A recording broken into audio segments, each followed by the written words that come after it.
11. 바르셀로나 전투에 대하여 완벽할 정도로 정확하고 편견 없는 이야기를 한다는 것은 결코 가능하지 않다. 필요한 기록이 존재하지 않기 때문이다. 미래의 역사가들은 대량의 비난 문건과 정당 선전물 외에는 검토할 자료가 없을 것이다. 나 자신도 내 눈으로 직접 확인한 것, 그리고 다른 목격자에게서 들은 그나마 믿을 만한 소문 외에는 자료가 거의 없다.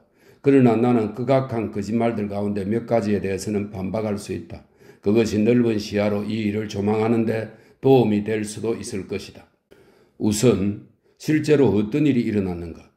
전투가 시작되기 얼마 전부터 카탈로니아 전역에 긴장이 팽팽했다. 이 책 앞장들에서 이미 공산주의자들과 무정부주의자들 사이의 갈등에 대해 약간 이야기하였다. 그러나 1937년의 상황은 폭력 사태가 불가피하다고 생각할 수밖에 없는 지점에 도달했다. 마찰의 직접적인 원인은 모든 개인 무기를 반납하라는 정부 명령이었다. 이것은 중무장한 비정치적 경찰력을 만들겠다는 결정과 동시에 이루어진 것이었다. 이 경찰력에서 조합원들은 배제될 예정이었다. 이러한 결정이 무엇을 의미하는지는 명백했다. 그 다음에는 전국 노동자연맹이 통제하는 주요 산업 가운데 몇 가지를 접수하겠다는 조치가 나올 것이 분명했다. 이 외에도 노동계급에서는 빈부격차가 심해지는 것 때문에 상당한 불만이 있었다. 또한 혁명이 방해받고 있다는 막연한 느낌이 퍼져 있었다. 5월 1일에는 폭동이 일어나지 않았기 때문에 많은 사람들이 놀라면서도 기분 좋아했다. 그러나 5월 3일에 정부는 전화교환소를 접수하기로 결정했다. 그곳은 전쟁 초기부터 주로 전국 노동자연맹 조합원들이 관리하던 곳이었다. 정부는 전화교환소의 운영 상태가 엉망이고 그곳에서 공무용 전화를 도청한다고 주장했다. 경찰청장 살라스는 무장한 치안대를 트럭 3대에 실어보내 근무를 점령했다. 동시에 사복을 입은 무장경찰관들이 바깥 거리들을 정리했다. 거의 같은 시간에 치안대는 무리를 지어 전략적 지점에 있는 다른 여러 건물을 점령했다. 진짜 의도야 어쨌든 간에 사람들은 대체로 이것을 치안대와 통일사회당이 전국 노동자연맹에 대해 전면전을 개시하는 신호로 받아들였다. 이어 노동자들의 건물이 공격을 당한다는 말이 도시 전역에 나돌았고 무장한 무정부주의자들이 거리에 나타났다. 모든 일이 중단되고 즉시 전투가 벌어졌다. 그날 밤과 다음날 아침에 걸쳐 도시 전역에 바리케이트가 설치되었다. 5월 6일 아침까지 전투는 중단되지 않았다. 그러나 전투는 양편 모두 주로 방어적이었다. 건물을 포위하기는 했지만 내가 아는 한 습격은 없었다. 포를 사용하지도 않았다. 대략적으로 말하자면 전국 노동자연맹, 무정부주의연합, 통일노동자당 세력은 노동계급이 사는 교외를 차지했으며 무장경찰력과 통일사회당은 도시의 중심부와 공공건물을 차지했다. 5월 6일에는 휴전이 이루어졌다. 그러나 곧 전투가 재개되었다. 아마 치안대가 섣부르게 전국 노동자연맹 조합원들을 무장 해제시키려고 했기 때문일 것이다. 그러나 다음날 아침 사람들은 스스로 바리케이트를 떠나기 시작했다. 대체로 5월 5일까지는 전국 노동자연맹이 우세했으며 다수의 치안대원들이 항복했다. 그러나 전국 노동자연맹에는 전체적으로 지도력을 인정받는 존재가 없었으며 확정된 계획도 없었다. 내가 아는 바로는 치안대에 저항한다는 막연한 결의 외에는 어떠한 계획도 없었다. 전국 노동자연맹의 공식 지도부는 노동자 총연합의 지도부와 더불어 모든 노동자에게 일터로 돌아가라고 호소했다. 무엇보다도 식량이 부족했다. 이런 상황 때문에 누구도 전투를 계속하는 문제에 대해 자신있게 이야기하지 못했다. 5월 7일의 상황은 거의 정상적이었다. 그날 저녁 발렌시아로부터 바다를 통해 도착한 6,000명의 돌격대가 도시를 장악했다. 정부는 정규군이 소지한 무기 이외의 모든 무기를 반납하라는 명령을 내렸다. 정부는 다음 며칠 동안 대량의 무기를 몰수했다. 시가전 동안의 사상자 공식 집계에 따르면 사망자가 400명이고 부상자가 1,000명이었다. 사망자 400명이라는 것은 과장일 가능성이 있다. 그러나 증명할 방법이 없으므로 정확한 것으로 받아들일 수밖에 없다. 두 번째로 시가전의 후유증을 보도록 하자. 물론 정확하게 말하기는 불가능하다. 시가전이 전쟁에 직접적인 영향을 미쳤다는 증거는 없다. 그러나 며칠만 더 지속되었더라도 상황은 분명히 달라졌을 것이다. 시가전은 발렌시아 정부가 카탈로니아를 직접 통제하고 의용군의 해체를 앞당기며 통일노동자당을 탄압할 수 있는 구실이 되었다. 아마 카발레로 정부를 무너뜨리는 데도 한몫했을 것이 틀림없다. 그러나 이런 일들은 시가전이 아니더라도 어차피 일어날 수밖에 없었다고 생각할 수도 있다. 정말로 중요한 질문은 거리로 나온 전국 노동자 연맹 노동자들이 전투 의지를 보임으로써 이득을 보았느냐 손해를 보았느냐 하는 것이다. 순전히 추측일 따름이나 내 생각에 그들은 이런 것보다 얻은 것이 더 많다. 바르셀로나 전화교환소 점령은 긴 과정 속의 한 사건에 지나지 않는다. 지난해부터 직접적인 권력은 교묘한 방법을 통해 신디케이트들로부터 점차 빠져나갔다. 여기에 신디케이트는 노동자들의 지역 조직을 가리키는 말입니다. 노동계급은 전체 운동에 대한 통제력을 잃고 그 자리를 중앙집권적 통제가 대신하게 되었다. 이것은 국가 자본주의로 나아가는 일이었다. 또는 사적 자본주의의 재도입으로 나아가는 일일 수도 있었다. 이 단계에서 저항이 생기면 그 과정이 늦추어질 수도 있었다. 전쟁 발발 1년 뒤 카탈로니아 노동자들은 힘을 많이 잃었다. 그러나 여전히 그들의 위치는 비교적 유리한 편이었다. 만일 그들이 어떤 도발에도 묵묵히 순응하겠다는 입장을 분명하게 밝혔다면 그들은 훨씬 더 불리한 처지에 놓였을 것이다. 싸워서 지는 것이 아예 싸우지 않는 것보다 더 많은 것을 얻을 때도 있는 것이다. 세 번째로 이 사태의 배후에는 도대체 어떤 목적이 있었던 것일까? 이것이 일종의 구테타나 혁명적 시도였을까? 정부를 전복하고자 하는 분명한 목적이 있었을까? 미리 정해진 것이었을까? 내 견해로는 이 시가전은 모두가 예상하고 있었다는 의미에서 미리 정해진 것이라고 말할 수 있다. 어느 편이든 매우 분명한 계획을 가지고 있었다는 표시는 없다. 무정부주의자 쪽에서 보자면 그 행동은 분명히 자연 발생적인 것이었다. 주로 평범한 사람들이 주도한 것이기 때문이다. 일반인들이 먼저 거리로 쏟아져 나왔으며 그들의 정치적 지도자들은 머뭇거리며 그들을 따라 나섰다. 또는 아예 따라 나서지 않았다. 혁명적인 말이라도 한 사람들은 무정부주의 연합 내의 소수 과격파인 두루티의 친구들과 통일노동자당 뿐이었다. 그러나 이들 역시 뒤를 쫓았을 뿐이지 앞에서 이끌지는 않았다. 두루티의 친구들은 혁명적인 전단을 몇 장 뿌렸으나 이것은 5월 5일부터의 일이었으므로 시가전의 출발점이 되었다고 할 수는 없다. 시가전은 이틀 전쯤에 자연스럽게 발생했다. 전국 노동자연맹의 공식 지도자들은 처음부터 이 사태와의 관련성을 부인했다. 여기에는 많은 이유가 있었다. 우선 전국 노동자연맹의 대표들이 여전히 정부와 헤네랄리테의 요직을 차지하고 있었기 때문에 연맹 지도자들은 대중보다 더 보수적일 수밖에 없었다. 두 번째로 전국 노동자연맹 지도자들의 주된 목표는 노동자 총연합과 동맹을 맺는 것이었다. 그러나 시가전은 적어도 당분간은 전국 노동자연맹과 노동자 총연합 사이의 갈등을 심화시킬 수밖에 없었다. 세 번째로 당시에는 널리 알려지지 않았지만 무정부주의 지도자들은 사태가 어느 지점을 넘어서 노동자들이 도시를 장악하게 되면 5월 5일에는 그럴 수 있는 조건이었는데 외국의 간섭이 있을지도 모른다는 사실을 걱정했다. 영국의 순양함 한 척과 구축함 두 척이 항구에 접근해 있었다. 다른 전함들도 멀지 않은 곳에 있는 것이 분명했다. 영국 신문들은 이 배들이 영국의 이익을 보호하기 위해 바르셀로나로 가는 중이라고 보도했다. 그러나 이 배들은 그런 행동, 즉 사람을 상륙시키거나 난민을 태우지 않았다. 이 점은 확실치는 않다. 그러나 프랑크로부터 스페인 정부를 구하는 일에는 손가락 하나 까딱하지 않았던 영국 정부이지만 스페인 정부를 스페인의 노동계급으로부터 구하는 데는 신속하게 개입할 가능성이 있었다.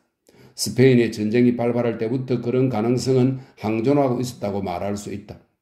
통일노동자당 지도자들은 이 사태와의 관련을 부인하지 않았다.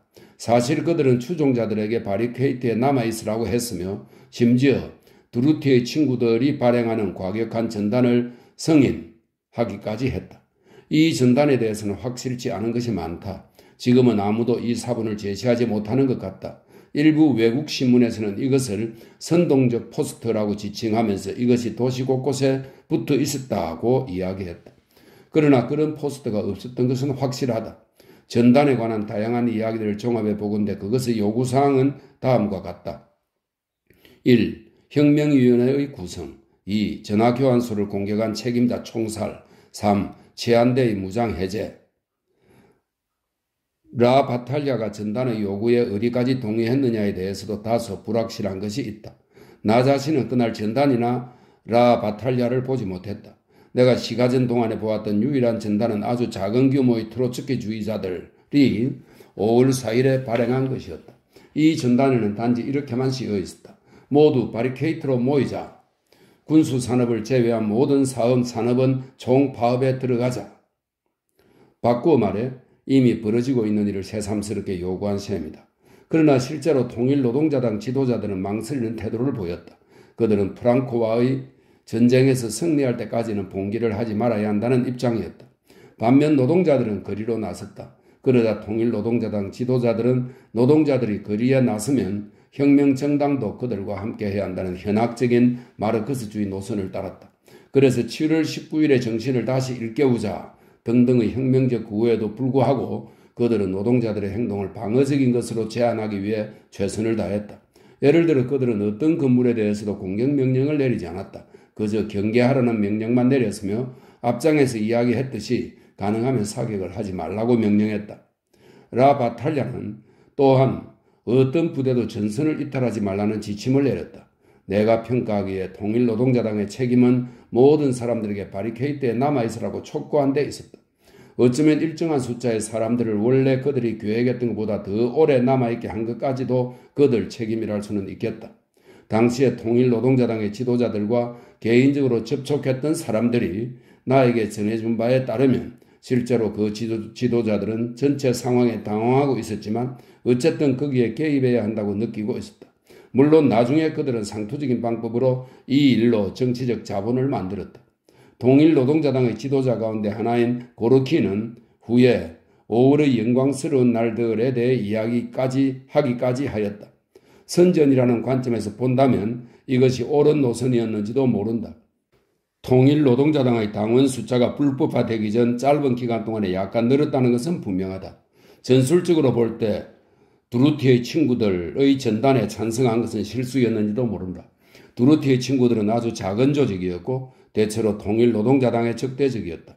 일반적인 흥분 상태와 당시 양편에서 이야기되고 있는 것을 고려할 때 그 전단의 내용은 사실상 바리케이트에 그대로 있으라는 의미에 불과했다. 그러나 무정부주의 신문인 솔리다리다드 오브레라는 그것을 거부한 반면 통일노동자당 지도자들은 그것을 승인하는 듯한 모습을 보였다. 그 결과 훗날 공산주의 계열의 언론이 시가전은 통일노동자당의 단독 공작을 통해 일어난 폭동이었다고 이야기할 수 있는 편리한 구실을 제공해 주었다. 그러나 공산주의 계열의 매체는 어떤 경우에든 그런 식으로 말했을 것이 틀림없다. 사실 사태 전후로 더 빈약한 증거에 근거하여 이루어졌던 비난들에 비하면 그 정도 이야기는 아무것도 아니다. 전국노동자연맹 지도자들은 노동자당 지도자들에 비해 좀 더 조심스러운 태도를 보였지만 얻은 것은 별로 없었다. 그들은 충성을 지킨 것 때문에 칭찬을 받기는 했지만 꼬투리가 잡히자 정부와 헤네랄리트에서 밀려나고 말았다. 당시에 사람들이 말한 바를 판단해 보건대 어느 곳에서도 진정한 혁명적 의도는 없었다. 바리케이드 뒤에 있던 사람들은 전국노동자연맹의 평범한 노동자들이었다. 아마 그 가운데는 노동자 총연합의 노동자들도 간혹 끼어 있었을 것이다. 그들이 하고자 했던 일은 정부를 전복하는 것이 아니라 경찰의 공격에 저항하는 것이었다. 그들의 행동은 기본적으로 방어적이었다. 그의 모든 외국 신문들이 그것을 봉기라고 불렀지만 과연 그렇게 말할 수 있을지 의심스럽다. 봉기란 공격적 행동과 분명한 계획을 포함한다. 차라리 폭동이라고 부르는 것이 더 정확할 것이다. 물론 유일히 낭자한 폭동이었다. 양편 모두 총기를 지니고 있었고 언제든지 그것을 사용할 생각이었기 때문이다. 그렇다면 상대편의 의도는 어땠을까? 이것이 무정부주의자들의 쿠데타가 아니라면 혹 공산주의자들의 쿠데타일까? 전국노동자연맹의 힘을 일격에 분쇄해버리는 계획적인 시도였을까? 나는 그렇게 믿지는 않는다. 그러나 몇 가지 일을 보면 그런 의심이 들기는 한다. 이틀 뒤 타라고나에서 매우 흡사한 일이 발생했다는 사실은 의미심장하다. 바르셀로나의 명령에 따라 움직이는 무장경찰이 전화교환소를 점령했다. 바르셀로나의 전화교환소 습격은 단독 행동이 아니었다. 치안대와 통일사회당의 무리들은 여러 지역의 전략적 지점에 있는 건물들을 거의 동시에 점령했다. 시가전이 시작되기 전에 이루어지진 않았어도 어쨌든 놀라울 정도로 신속하게 이루어진 행동이었다. 그러나 기억해야 할 것은 이런 일이 영국이 아니라 스페인에서 발생했다는 점이다. 바르셀로나는 오랜 시가전 역사를 지닌 도시이다. 그런 곳에서는 일들이 빠르게 진행된다. 당파는 이미 나누어져 있다. 모두들 지역 지리를 잘 안다. 그래서 총소리가 들리기 시작하면 사람들은 마치 소방 훈련을 하듯이 자기 자리로 돌아간다. 전화교환소 점령을 지휘했던 사람들은 실제 발생했던 규모만큼은 아닐지라도 문제가 생긴다는 예상 정도는 분명히 했을 것이고 그런 준비에 대처할 준비를 했을 것이다. 그렇다고 해서 그들이 전국 노동자 연맹에 대한 전면전을 펼칠 계획이었다는 결론이 나는 것은 아니다. 어느 쪽도 대규모 전투를 준비하지 않았다고 믿는 데는 두 가지 이유가 있다. 1. 어느 편도 사전에 바르셀로나로 군대를 들여오지 않았다. 시가전은 이미 바르셀로나에 있던 사람들, 주로 민간인과 경찰 사이에 벌어졌을 뿐이다. 2. 식량이 즉시 바닥났다. 스페인에서 군에 복무해본 사람은 스페인 사람들이 제대로 수행하는 군사작전이 부대에 식량을 공급하는 일이라는 것을 잘 안다. 어느 편이든 미리 식량 준비도 해놓지 않고 한두 주일의 시가전이나 총파업을 벌릴 리는 없다. 마지막으로 이 사태의 옳고 그름을 따져보자. 외국의 반파시스트 매체에서는 엄청난 소동이 벌어졌다. 그러나 평소와 마찬가지로 사건의 한쪽 측면만 부각되었을 뿐이다. 그 결과 바르셀로나 시가전은 등 뒤에서 스페인 정부를 찌르는 등의 행위를 하는 불충한 무정부주의자들과 트로츠키주의자들이 일으킨 봉기로 표현되었다. 그러나 문제는 그렇게 간단하지 않다. 살려둘 수 없는 적과 전쟁을 할 때는 아군끼리 싸우지 않는 게 유리하다는 것은 틀림없다.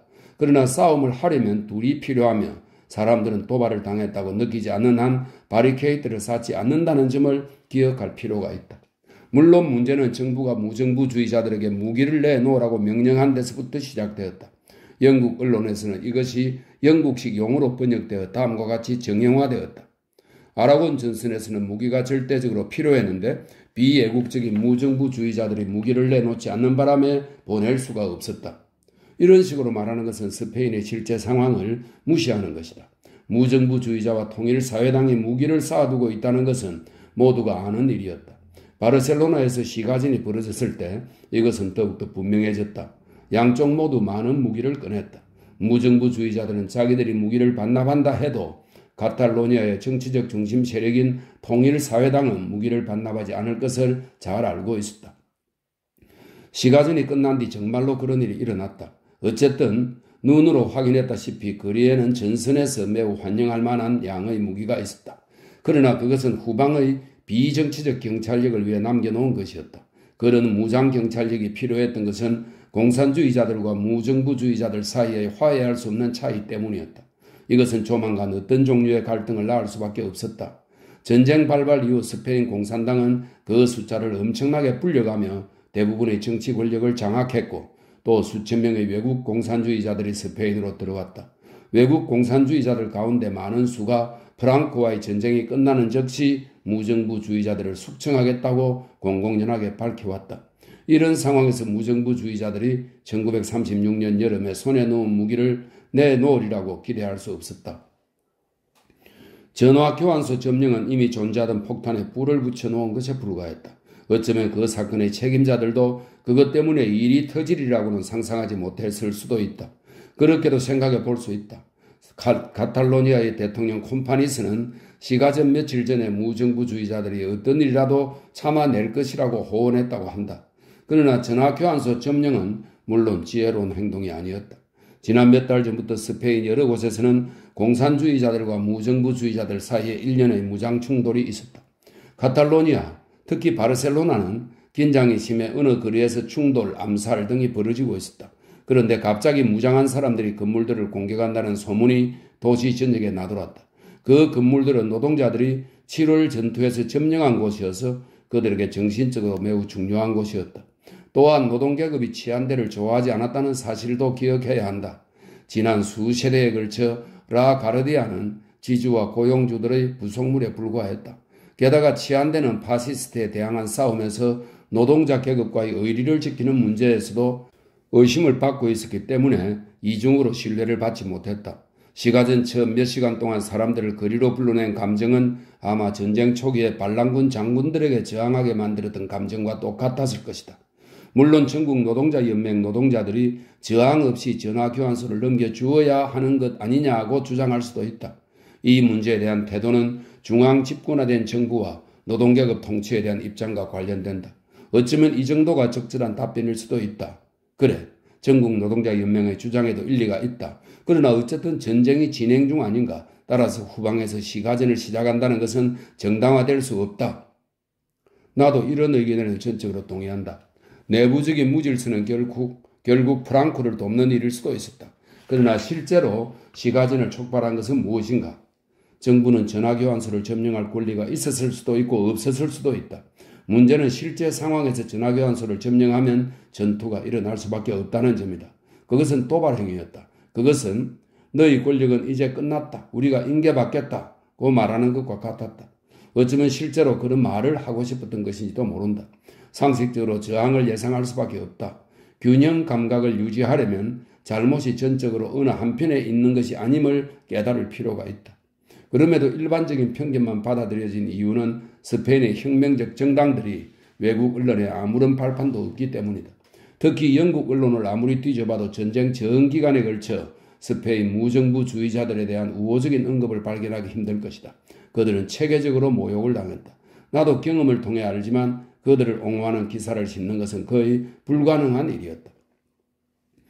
나는 지금까지 바르셀로나 시가전에 대해 객관적으로 쓰려고 노력했다. 그러나 이런 문제에 대해서는 누구도 완벽하게 객관적일 수가 없다. 실질적으로 어느 한편을 들 수밖에 없다. 그리고 내가 어느 편인지도 분명할 것이다.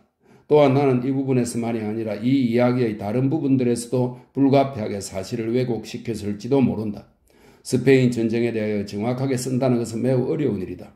선전용이 아닌 문건이 거의 없기 때문이다.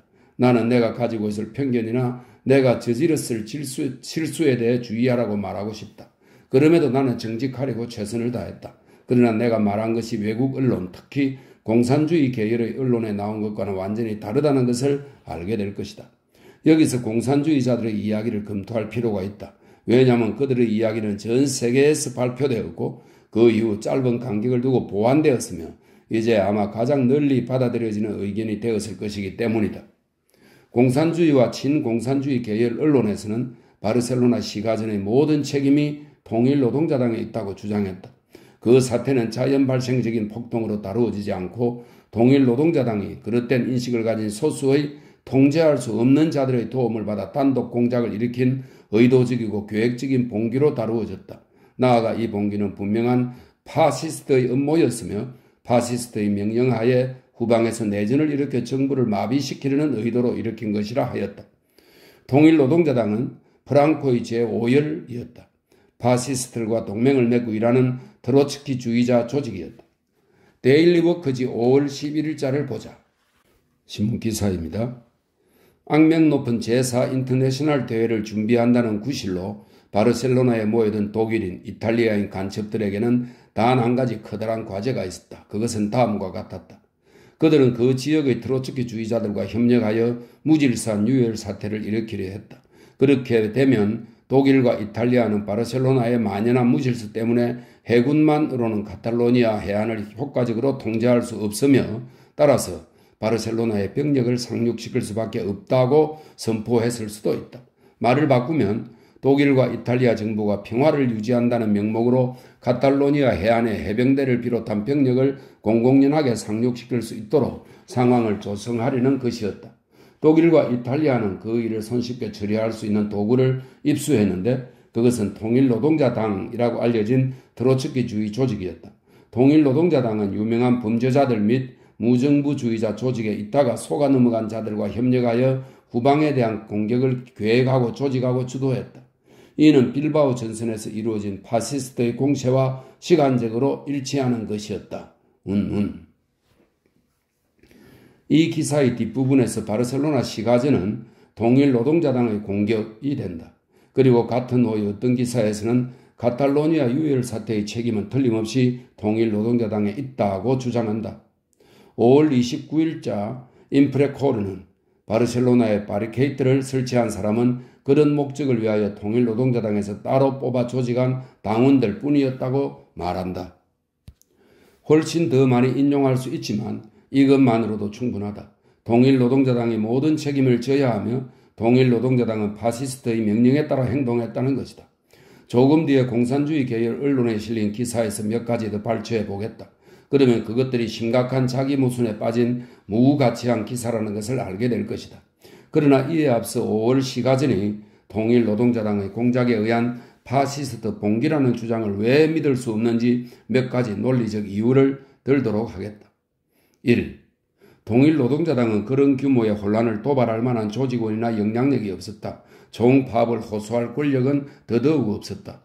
통일노동자당은 노동조합에 확고한 기반이 없는 정치 조직이었다. 통일노동자당이 바르셀로나 전역에서 파업을 일으키는 것은 영국 공산당이 글래스고 전역에서 총파업을 일으키는 것만큼 어려운 일이었다. 앞서도 말했듯이 통일노동자당 지도자들의 태도 때문에 시가전이 조금 더 연장되었을지는 모르겠다. 그러나 설사 그들이 원했다 해도 시가전을 일으킬 수는 없었다. 2. 이른바 파시스트 음모론은 한갓 주장에 지나지 않으면 모든 증거는 그 반대를 가리킨다. 독일과 이탈리아 정부가 카탈로니아의 병력을 진주시키려는 계획이 있었다고 한다. 그러나 독일이나 이탈리아 부대는 해안에 접근한 적이 없다. 제4 인터내셔널 대회라든가 독일과 이탈리아 간첩들이라는 것도 전부 허구일 뿐이다. 내가 아는 한 제4 인터내셔널 대회라는 말은 나온 적도 없다. 통일노동자당과 그 우당들이 참석하는 대회에 대한 막연한 계획은 있었다. 이 대회는 대충 7월쯤으로 예정되어 있었다. 그러니까 시가전 2달 뒤의 일이었다. 따라서 대표단은 단 한 명도 도착하지 않은 상태였다.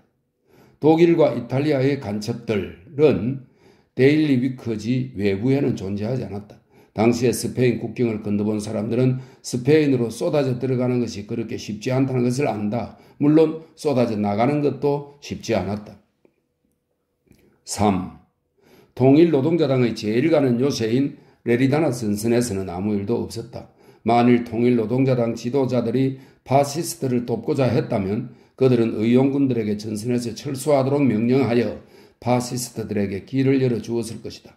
그러나 이런 일은 벌어진 적도 없고 제한된 적도 없다. 또한 미리 전선에서 병력을 빼온 적도 없다.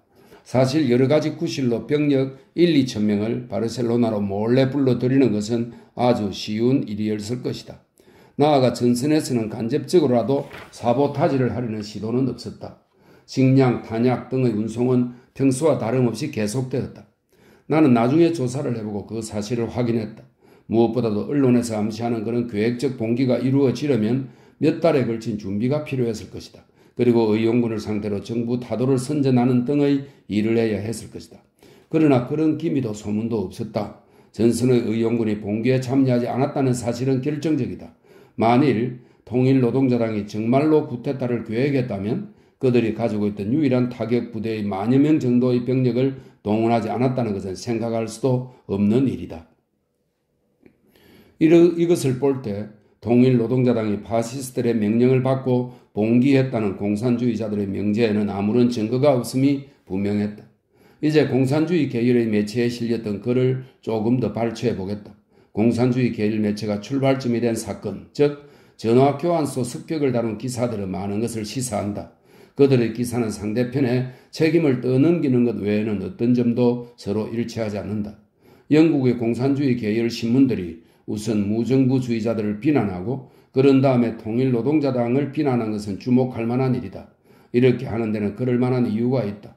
트로츠키주의에 대해 들어본 영국인은 많지 않다. 반면 영어를 하는 모든 사람들은 무정부주의자라는 말만 들어도 몸서리를 친다. 일단 무정부주의자들이 관련되었다고 하면 적당한 편견이 조성된다. 그런 후에는 트로츠키주의자들에게 책임을 전가해도 안전하다.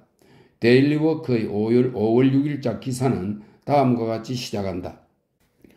월요일과 화요일에 소규모의 무정부주의자들이 전신 전화국을 점령하기 위해 건물을 공격했다. 그 결과 거리에서 총격전이 벌어졌다. 이런 식으로 시작할 때 역할마저 바꾸어 놓다니. 실제로는 전국노동자연맹이 점령한 건물을 지하한대가 공격했다. 따라서 이 기사대로라면 전국노동자연맹은 자기네 건물을 공격한 셈이 된다. 즉 자기들끼리 싸운 셈이 된다. 데일리워크 5월 11일자는 이렇게 쓰고 있다. 좌익인 카탈로니아 공안부 장관 아이구아테와 통일사회당의 최고 공안위원인 로드리케 살라스는 무장한 공화국 경찰을 텔레포니카 건물로 보내 그곳 직원들을 무장 해제시켰다. 이 텔레포니카가 전화국을 말합니다. 그곳 직원들의 대다수는 전국 노동자 연맹 조합원이었다. 이것은 앞의 기사와 일치하지 않는다. 그럼에도 데일리 위커는 앞서 했던 이야기가 틀렸음을 인정하지 않는다. 5월 11일자 데일리 워커는 두루티의 친구들의 전단이 시가전 와중에 5월 4일과 5월 5일에 나돌았다고 말한다. 5월 22일자 인프레코는 그 전단들이 시가전 이전인 5월 3일에 나돌았다고 하면서 다음과 같이 덧붙인다. 이 사실들, 다양한 전단들의 출현을 고려하건대 5월 3일 오후에 경찰청장이 직접 경찰을 이끌고 중앙전화교환소를 점령했다. 경찰관들은 임무를 수행하는 과정에서 총격을 받았다. 이것을 신호로 선동분자들이 도시 전역에서 총을 쏘며 충돌을 야기했다. 다음은 5월 29일자 인프레코르이다. 오후 3시에 최고공안위원 살라스 동지는 전화교환소로 갔다. 그곳은 전날 밤 통일노동자당 당원 50명과 다양한 종류의 통제 불가능한 자들이 점령한 상태였다. 이것은 좀 이상해 보인다. 통일노동자당 당원 50명이 전화교환소를 점령한 것은 생생한 상황 묘사이며 누군가가 그 당시에 그들을 목격했어야만 나올 수 있는 이야기다. 그러나 이 일은 서너 주 후에야 발견된 모양이다. 다른 날짜의 인프레코르에서는 통일노동자당의 당원 50여 명이 의용군 50명으로 바뀐다. 이 짧은 몇 구절에 담겨 있는 것 이상의 더 많은 모순들을 모아놓기도 힘들 것이다. 어떤 때는 전국 노동자연맹이 전화교환소를 공격했다고 하다가 다음 날에는 그곳에서 공격을 당했다고 한다. 전화교환소 안에 있던 사람들은 전국 노동자연맹 조합원도 되었다가 통일노동자당 당원도 된다. 그 외에도 많다. 더 늦게 나온 6월 3일자 데일리워커는 캠벌 씨는 전화교환소에 바리케이트들이 이미 설치되었기 때문에 정부가 그것을 점령했을 뿐이라고 말한다. 지면이 한정되어 있기 때문에 한 가지 사건에 대한 보도만 예로 들었다. 그러나 공산주의 계열 매체에 실린 기사 전체에 이와 똑같은 모순들이 나타난다. 게다가 순전히 날조임이 분명한 이야기들도 여럿 나타난다. 예를 들어 5월 7일자 데일리 워커는 파리의 스페인 대사관에서 나왔다고 하는 발표를 인용하여 이렇게 말한다. 봉기의 중요한 특징은 바르셀로나의 몇몇 가옥의 발코니에서 옛 군주제의 깃발이 나부꼈다는 것이다. 그 사람들은 봉기를 주도한 사람들이 상황을 장악했다고 믿었음에 틀림없다. 아마 데일리 워커는 들은 대로 성실하게 옮겨 적었을 것이다. 그렇다면 스페인 대사관의 책임자가 일부러 거짓말을 한 것이 틀림없다. 그러나 스페인 사람들이라면 그 말을 꼬지들을 정도로 내부 사정에 무지하지는 않을 것이다. 바르셀로나의 군주제 깃발이라니 그것이야말로 서로 싸우는 두 당파를 한순간에 뭉치게 할 수 있다는 것이었다. 현장에 있었던 사람이라면 설사 공산주의라 할지라도 그 기사를 읽고 웃음을 지었을 것이다. 봉기 동안에 통일노동자당이 사용한 무기를 다룬 다양한 공산주의 계열 신문들의 기사도 마찬가지다. 사실을 전혀 모르는 사람들만이 그 기사의 내용을 믿을 것이다. 5월 17일자 데일리워크에서 프랑크 피케인 씨는 이렇게 말했다. 그 불법 행위에는 실제로 온갖 무기들이 사용되었다. 몇 달 전에 훔쳐서 감추어두었던 무기들도 있었다. 탱크 같은 무기도 있었다. 그것은 봉기가 시작되면서 군부대에서 훔친 것이다. 그들은 지금도 기관총 수십 정과 소총 수천 정을 가지고 있음이 분명하다. 5월 29일자 인프레코르는 또 이렇게 말한다. 5월 3일에 통일노동자당은 수십 정의 기관총과 수천 정의 소총을 지니고 있었다. 에스파냐 광장에서는 트로츠키주의자들이 75mm 포드를 사용했다. 이 포드는 원래 아라곤에 있어야 할 것들이었는데 의용군이 자기들 구역에 교묘하게 감추어 두었다. 피케은 씨는 통일노동자당이 수십 정의 기관총과 수천 정의 소총을 언제 어떻게 소유하게 되었는지 말하지 않는다. 나는 이미 통일노동자당의 중요한 건물 세 곳의 무기가 어느 정도나 있는지 이야기했다. 소총 약 80정, 수류탄 몇 개, 그리고 기관총은 없었다. 즉 건물에 배치했던 무장 경비병들에게 지급할 무기밖에 없었다는 것이다. 당시의 모든 정당이 그 정도 무기는 가지고 있었다. 나중에 통일노동자당의 활동이 탄압을 받고 건물도 모두 빼앗겼을 때 이 수천 개의 무기들이 하나도 드러나지 않았다는 것은 이상한 일이다. 특히 탱크나 야포 같은 것들은 굴뚝에 숨겨둘 수도 없지 않은가. 위의 두 사건에서 그들이 지역 사정을 전혀 몰랐다는 사실이 드러난다. 피케현 씨의 말에 따르면 통일노동자당은 군 부대로부터 탱크를 훔쳤다. 그러나 어느 군 부대인지는 말하지 않는다. 바르셀로나에 있던 통일노동자당 의용군은 인민군 부대와 함께 레닌 병력을 이용했는데 숫자는 인민군 쪽에 훨씬 많았다. 따라서 피케현 씨는 우리들의 통일노동자당이 인민군과 공모하여 탱크를 훔쳤다고 믿도록 요구하는 셈이다. 75mm 포도를 감추었다는 구역도 마찬가지다. 그 구역이 어디인지는 나와 있지 않다. 에스파냐 광장에서 포가 발사되었다는 이야기는 여러 신문에서 언급하였다. 그러나 나는 그런 포는 존재한 적이 없다고 자신있게 말할 수 있을 것 같다. 앞서도 말했지만 나는 시가전 동안에 포 소리를 한 번도 듣지 못했다. 내가 있던 곳에서 에스파냐 광장까지는 불과 1-2km 거리이다. 나는 시가전이 끝나고 며칠 뒤에 에스파냐 광장을 살펴보았는데 포탄 흔적이 있는 건물은 하나도 없었다. 시가전 내내 그 지역에 있었던 목격자는 그곳에 포대가 나타난 적이 없다고 확인해 주었다. 말할 필요도 없이 탱크, 야포 등에 대한 이 같은 이야기들은 날조된 것이다. 적은 인원의 통일노동자당이 엄청난 규모의 시가전을 벌였다고 억지로 꿰어 맞추려다 보니 그런 날조가 필요했던 것이다. 그들은 시가전의 모든 책임이 통일노동자당에 있다고 주장해야 했다. 동시에 통일노동자당이 추종자도 없고 인프레코르에 따르면 당원도 수천 명밖에 안 되는 하잘것없는 정당이라고 주장해야 했다. 두 진술을 모두 믿을만하게 만드는 유일한 방법은 통일노동자당이 현대식 기계와 군대의 무기를 다 갖추고 있었다고 거짓말을 하는 것 뿐이었다. 공산주의 매체의 보도들을 읽어가다 보면 그들이 사실에 무지한 대중을 의식적으로 겨냥하고 있으며 편견을 심어주는 것 외에는 다른 목적이 없다는 사실을 깨닫게 된다. 예를 들어 5월 11일자 데일리 워커지에 실린 봉기가 인민군에 의해 진압되었다는 피케인 씨의 말이 그런 것이다. 이런 말을 하게 되면 외부인들은 카탈로니아 사람들 전체가 트로츠키주의자들에게 대항하여 굳건하게 맞섰다는 인상을 받게 된다. 그러나 인민군은 시가전 내내 중립을 지켰다. 바르셀로나의 모든 사람이 이 사실을 알았다. 따라서 피케현 씨가 이 사실을 몰랐다고 보기는 힘들다. 공산주의 계열 언론들이 사상자의 숫자를 가지고 장난치는 것도 문제다.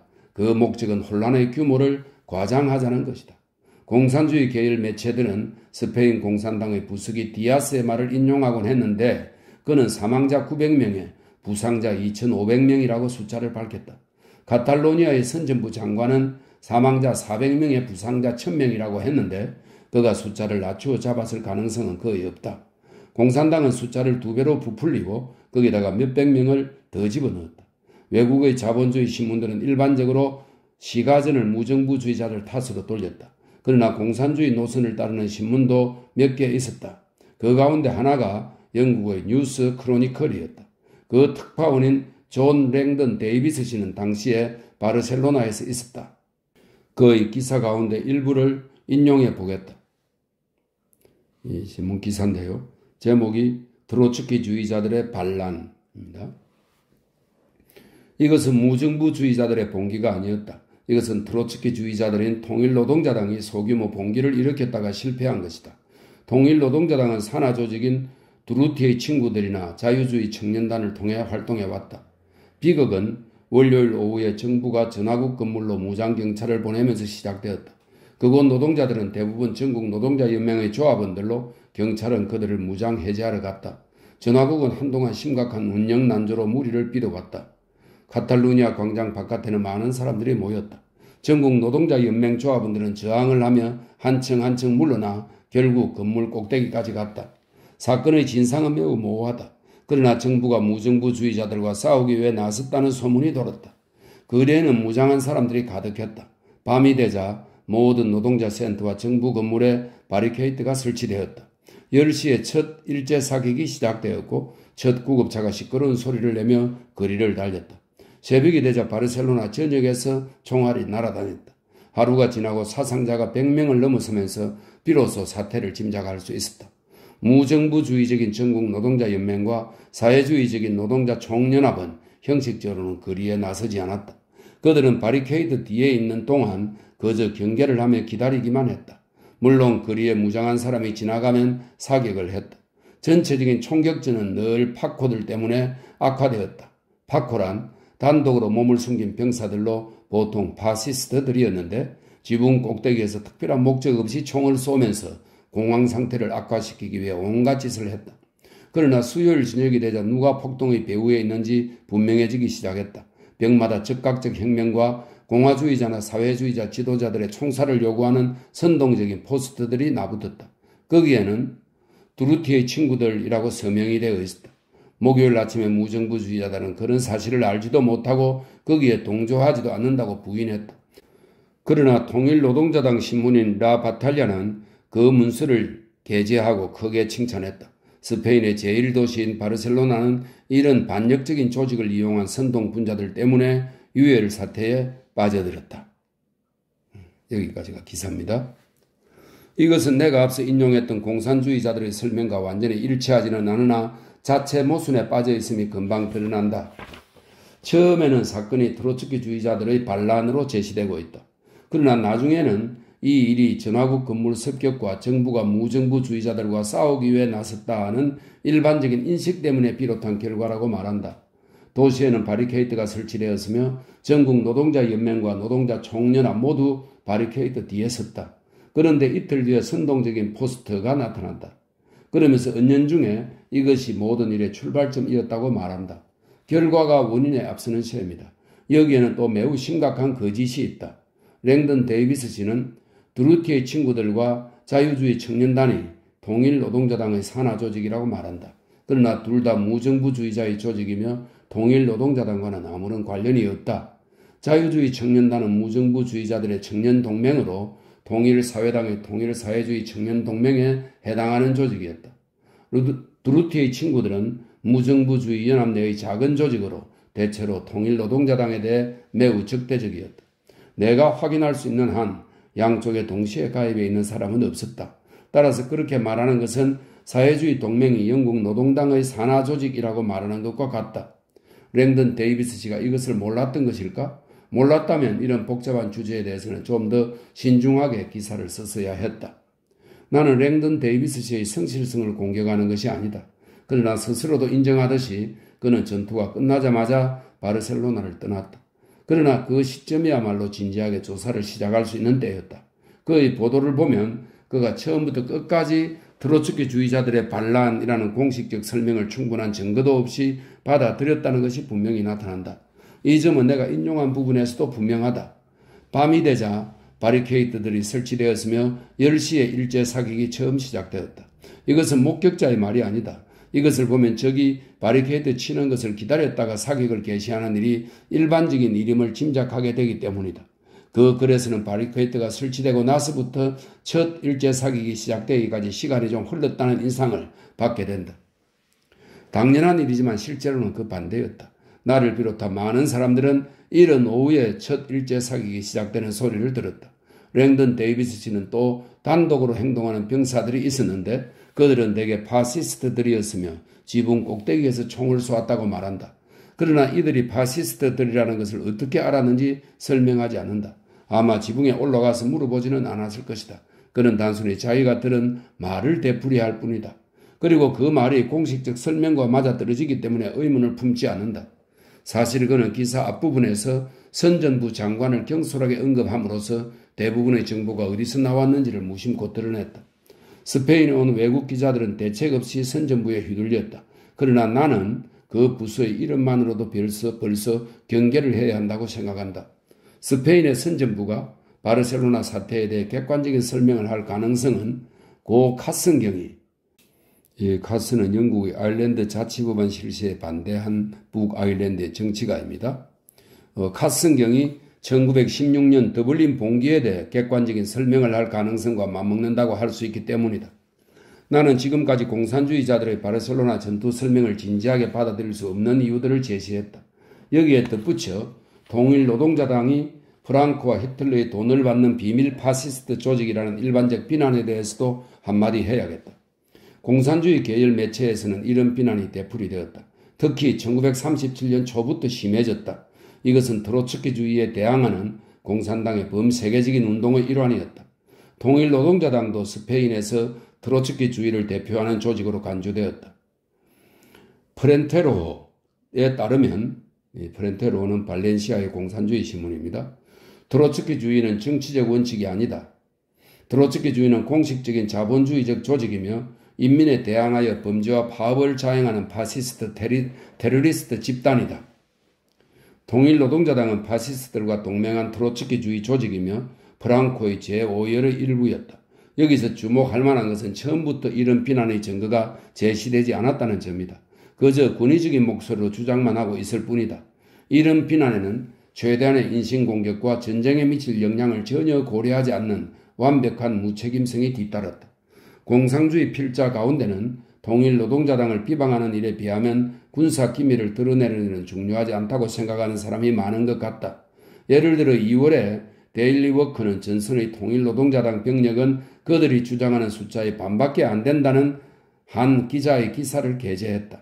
기사의 내용은 사실이 아니었다. 그러나 기자는 그것이 사실이라고 믿었던 것 같다. 따라서 그 여기자와 데일리워커지는 적에게 신문을 통해서 전할 수 있는 가장 중요한 정보 가운데 하나를 전하고자 하는 의도였던 것이 분명하다. 뉴 리퍼블릭에서 렐프 베이츠 씨는 통일노동자당 부대가 무인지대에서 파시스트들과 축구를 한다고 말했다. 그러나 사실 그때는 통일노동자당 부대에 많은 사상자가 생겼을 때이다. 내 개인적인 친구들 가운데 많은 수가 죽임을 당하거나 부상을 당했다. 또 통일노동자당이 망치와 낫이 그려진 가면을 벗자 나치의 하켄 크로이츠가 찍힌 얼굴이 드러난다는 악의의 참 만화도 널리 유포되었다. 처음에는 마드리드에 나돌았고 나중에는 바르셀로나에도 돌았다. 만일 정부가 실질적으로 공산주의자들이 통제하에 있지 않았다면 전시에 이런 종류의 만화가 유포되지는 않았을 것이다. 이것은 통일노동자당 의용군만이 아니라 어떤 이유에서든 그들 근처에 있게 된 사람들의 사기를 꺾어버리고자 하는 고의적 행동이었다. 전선에서 옆에 있는 부대가 반역자라는 말을 듣고 힘이 솟을 리가 없는 것이다. 사실 나는 후방에서 그들을 향해 쏟아부은 이런 비난이 실제로 통일노동자당 의용군의 사기를 꺾는 결과를 가져왔을 것이라고 생각하지는 않는다. 그러나 그것이 그런 효과를 노린 계산된 행동이었던 것은 분명하다. 그런 일을 저지른 사람들은 반파시스트 연합보다 정당 간의 정치적 원한을 더 중시했다는 이야기를 들을 수밖에 없다. 통일노동자당에 대한 비난은 결국 이런 뜻이 된다. 거의 대부분이 노동자들로 이루어진 수만 명의 사람들, 외국에서 그들에게 공감하여 그들을 도우러 온 많은 사람들, 그 대부분은 파시스트 국가에서 피난온 사람들이었다. 그리고 수천 명의 의용군이 모두 파시스트에게 매수된 엄청난 규모의 첩자 집단이다. 이것은 상식에 어긋난다. 그리고 통일노동자당의 과거 역사는 이런 주장을 믿을 수 없게 만든다. 통일노동자당의 모든 지도자들은 오랜 기간 혁명가로 활동해왔다. 그들 가운데 일부는 1934년 반란에 관련되었으며 그들 대부분은 레로욱스 정부나 군주제 하에서 사회주의 활동으로 투옥당한 적이 있다.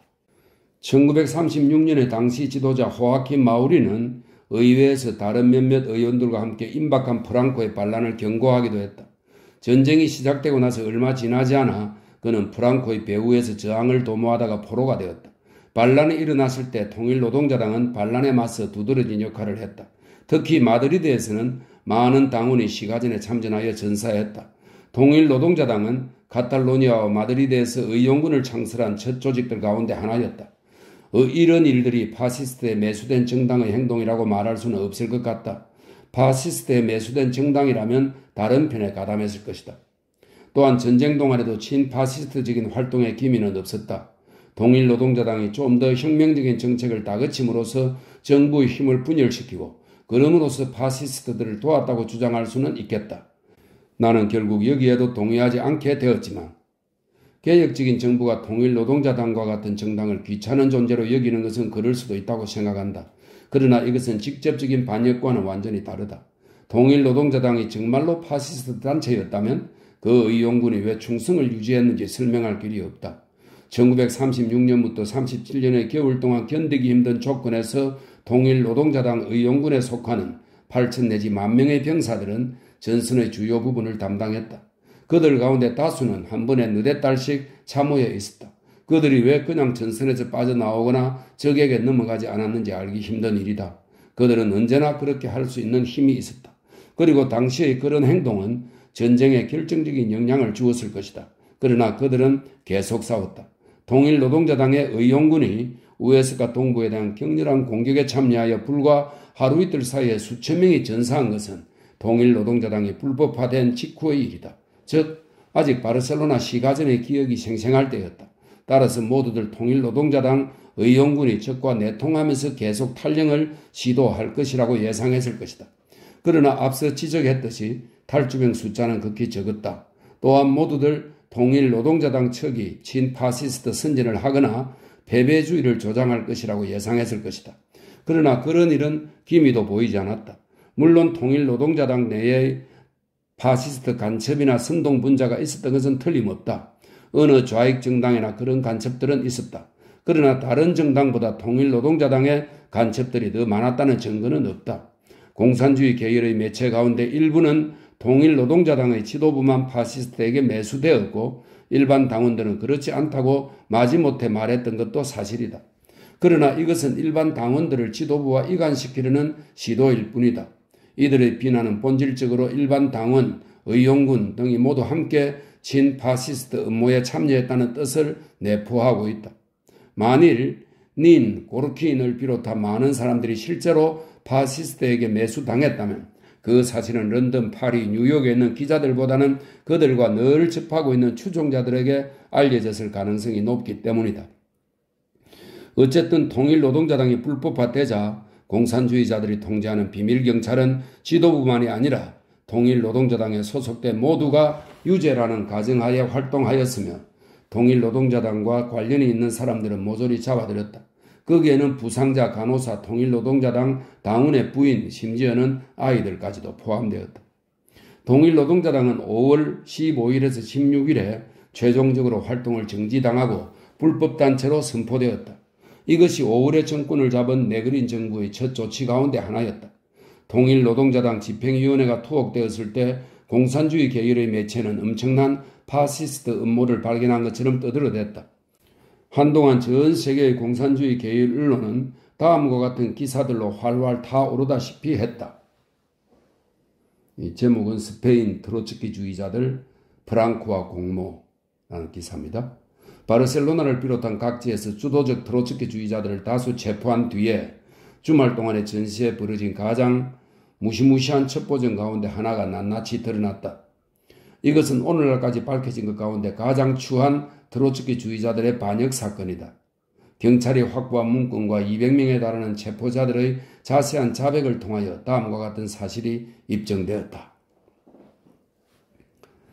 이렇게 해서 입증된 것들은 통일노동자당 지도자들이 무전으로 프랑크 장군에게 군사기밀을 전송했고 베를린과 연락을 취했으며 마드리드의 비밀 파시스트 조직과 협력하여 활동했다는 것 등이었다. 게다가 보이지 않는 잉크로 쓴 비밀 메시지 N, 이건 니을 나타냅니다. N이라는 문자로 서명된 수수께끼의 문서 등이 자세하게 드러나면서 흥분을 불러일으켰다. 어쨌든 최종적인 결과는 이런 것이다. 이 글을 쓰는 시점, 즉 시가전이 일어나고 나서 6달 뒤 통일노동자당의 지도부 대부분은 여전히 감옥에 있다. 그러나 그들은 재판을 받은 적이 없다. 무전으로 프랑코에게 연락을 했다는 등의 혐의는 한 번도 공식적으로 제기된 적이 없다. 그들이 정말로 간첩죄를 지었다면 그들은 일주일 안에 재판을 받고 총살을 당했을 것이다.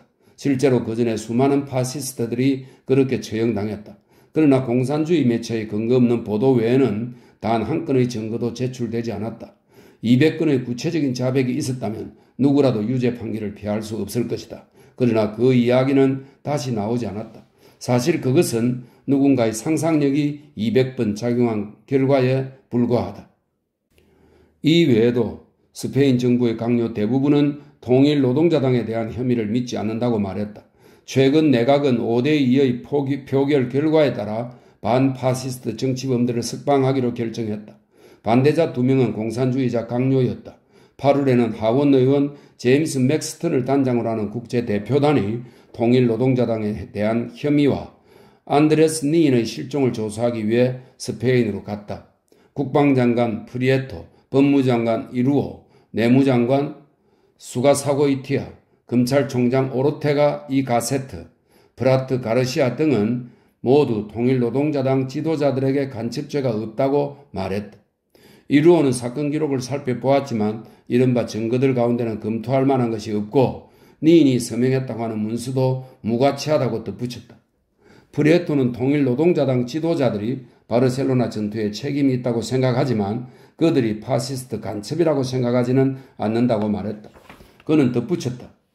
가장 심각한 문제는 통일노동자당 지도자들의 체포가 정부에 의해 결정된 것이 아니라는 점이다. 경찰은 독자적 권한으로 이들을 체포했다. 그런 행동을 한 자들은 경찰 수뇌부가 아니라 그들의 측근이다. 그들은 공산주의자들이 일반적 관행에 따라 침투시킨 자들이다. 그는 경찰에 의한 다른 불법 체포 사건들도 이야기했다. 또 이루어는 경찰이 준독립 상태에 이르렀으며 실제로는 외국 공산주의자들의 통제를 받는다고 단언했다. 프리에토는 대표단에게 러시아가 무기를 공급하는 동안에는 공산당을 건드릴 수 없다고 상당히 강하게 암시했다. 12월에 하원 의원 존 맥거번을 단장으로 하는 또 다른 대표단이 스페인에 갔을 때 내무장관 수가사 고이티아는 프리에토가 암시했던 바를 좀 더 분명하게 표현했다. 우리는 러시아로부터 원조를 받아왔기 때문에 마음에 들지 않은 행동을 용인할 수밖에 없었다. 교도소장과 법무장관이 서명한 명령서가 있었음에도 맥거번을 비롯한 대표단은 바르셀로나에서 공산당이 관리하는 비밀 감옥에 들어갈 수 없었다고 한다. 이 재미있는 사실도 경찰의 독립성의 한계라고 할 수 있겠다. 이 정도면 문제가 분명해졌다고 생각한다. 통일노동자당에 대한 간첩 혐의는 오로지 공산주의 계열의 매체에서 나온 기사와 공산주의자들의 통제를 받는 비밀경찰의 활동에만 의거하고 있다. 통일노동자당 지도자들 그리고 그들의 수십만 명의 추종자들은 여전히 감옥에 있다. 그리고 지난 6달 동안 공산주의 계열의 매체는 반역자들의 처단을 요구하며 아우성치고 있다. 그러나 네그린을 비롯한 강요들은 이성을 잃지 않고 트로츠키주의자들의 대량 학살을 거부하고 있다. 그들에게 가장 가한 압력을 고려할 때 그들이 이제까지 처형을 거부해온 것은 칭찬할 만한 일이다. 한편 내가 위에 인용한 것을 볼 때 통일노동자당이 파시스트의 간첩 조직이라고 믿기는 매우 힘들다. 그렇게 믿으려면 맥스턴, 맥거번, 프리에토, 이루오, 수가사고이타이 등도 모두 파시스트에게 매수되었다고 믿어야 할 것이다. 마지막으로 통일노동자당이 트로츠키주의자라는 혐의에 대해 살펴보자. 이 말은 이제 더욱더 자유롭게 사용되고 있다. 이 말은 오해를 불러일으키기가 매우 쉽고 또 실제로 오해를 불러일으키기 위해 사용되는 경우도 많다. 따라서 여기서 잠깐 그 말의 정의를 내려볼 필요가 있다. 트로츠키주의자라는 말은 세 가지 분명한 사실을 가리키는 데 사용된다. 1.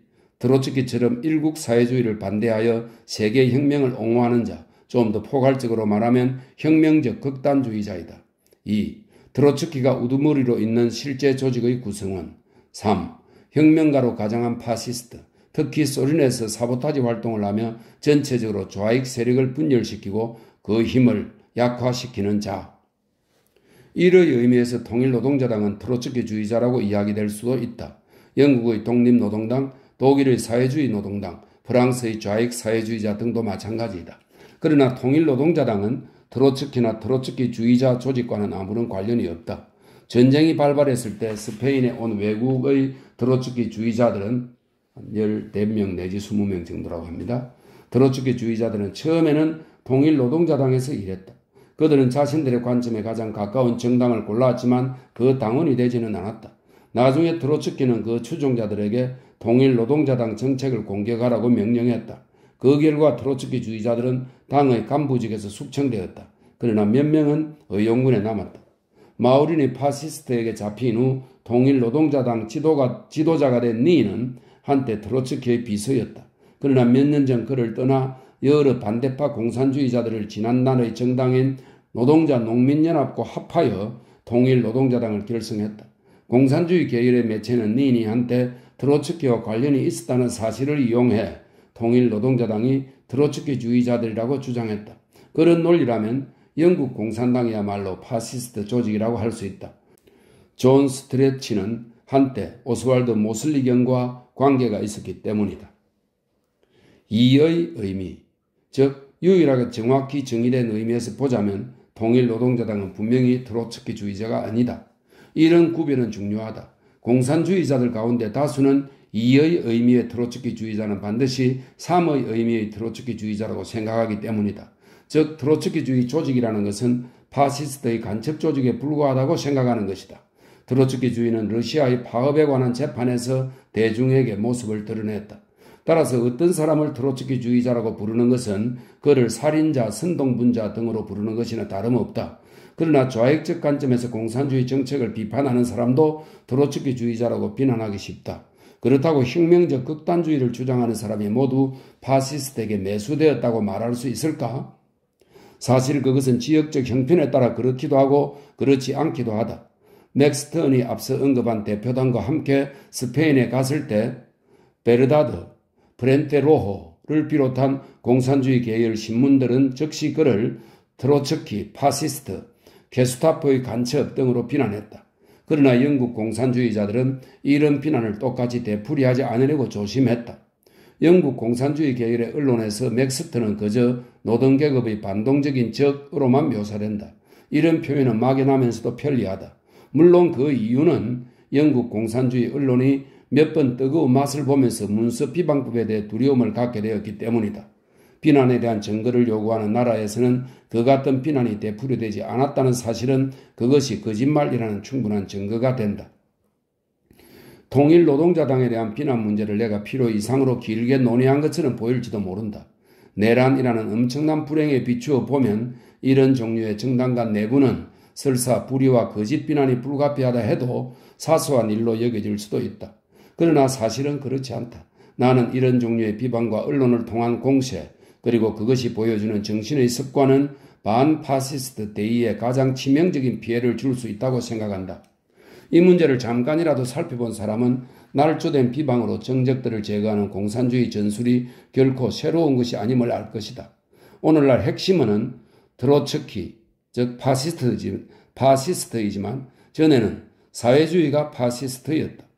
러시아 국사법 재판에서 레옹 볼룸과 영국 노동당의 저명한 당원들을 포함한 제2인터내셔널이 소련에 대한 거대한 군사 침공 음모를 꾸몄다는 사실이 입증된 지 불과 6, 7년밖에 지나지 않았다. 그러나 오늘날 프랑스 공산주의자들은 기꺼이 볼룸을 지도자로 받아들인다. 영국 공산주의자들은 노동당에 들어오기 위해 야단이다. 아무리 종파적인 관점에서라지만 나는 이런 따위의 일이 도움이 될까 의심스럽다. 한편 트로츠키 이퀄 파시스트라는 비방으로 인해 정오와 불화가 생긴다는 사실은 의심의 여지가 없다. 어디에서나 하급 공산주의자들은 지도자들의 말에 이끌려 트로츠키주의자에 대한 몰상식한 마녀 사냥을 벌인다. 통일노동자당과 같은 유형의 정당들은 단지 반공산주의 정당이라는 이유로 몹시 불리한 처지에 몰린다. 세계 노동계급 운동에는 이미 위험한 분열이 일어나고 있다. 평생 사회주의에 헌신해온 사람들에 대한 비난이 조금이라도 더 쌓이게 되면 통일노동자당에 대한 혐의처럼 날조된 혐의들이 조금이라도 더 쌓이게 되면 그 분열은 치유 불가능한 것이 될 수도 있다. 유일한 희망은 정치적 논쟁을 철저한 논의가 가능할 정도로 유지하는 것이다. 공산주의자들과 그들보다 더 좌익인 사람들 사이에는 정말로 차이가 있다. 공산주의자들은 자본가 계급 일부와 동맹을 맺음으로써 파시즘을 물리칠 수 있다고 주장한다. 그들의 반대자들은 이런 공작이 파시즘의 새로운 온상을 제공한다고 주장한다. 이 문제는 해결되어야 한다. 여기서 잘못된 결정을 내리면 우리는 몇백 년 동안 반노예 상태로 살 수도 있기 때문이다. 그러나 트로츠키 이퀄 파시스트라는 고함 외에는 아무런 주장도 나오지 않는다면 논의는 시작도 할 수 없다. 예를 들어 내가 공산당 당원과 더불어 바르셀로나 시가전의 옳고 그름을 토론하는 것은 불가능할 것이다. 공산주의자는, 다시 말해 좋은 공산주의자는 내가 사실을 진실하게 설명했다고 인정하지 않을 것이기 때문이다. 당의 노선을 착실하게 따른다면 그는 내가 거짓말을 한다고 주장해야 한다. 기껏해야 내가 가망 없을 정도의 착각에 빠져 있으며 사건 현장으로부터 1,500km 떨어진 곳에서 데일리 워크의 머리 기사를 헐끗 본 사람이 바르셀로나에서 일어난 일을 나보다 더 잘 안다고 주장하는 정도일 것이다. 그런 상황에서는 논쟁이 있을 수 없다. 필요한 최소한의 합의에도 이룰 수 없다. 맥스턴 같은 사람들이 파시스트에 매수되었다고 말하는 것이 어떤 목적에 도움이 되겠는가? 진지한 논의를 불가능하게 만드는 것이 유일한 목적일 것이다. 그것은 마치 체스를 두다가 상대가 방화나 중원제를 지었다고 갑자기 악을 써대는 것과 같다. 진짜 쟁점은 아무도 건드리지 않고 있다. 비방으로는 아무것도 해결하지 못한다.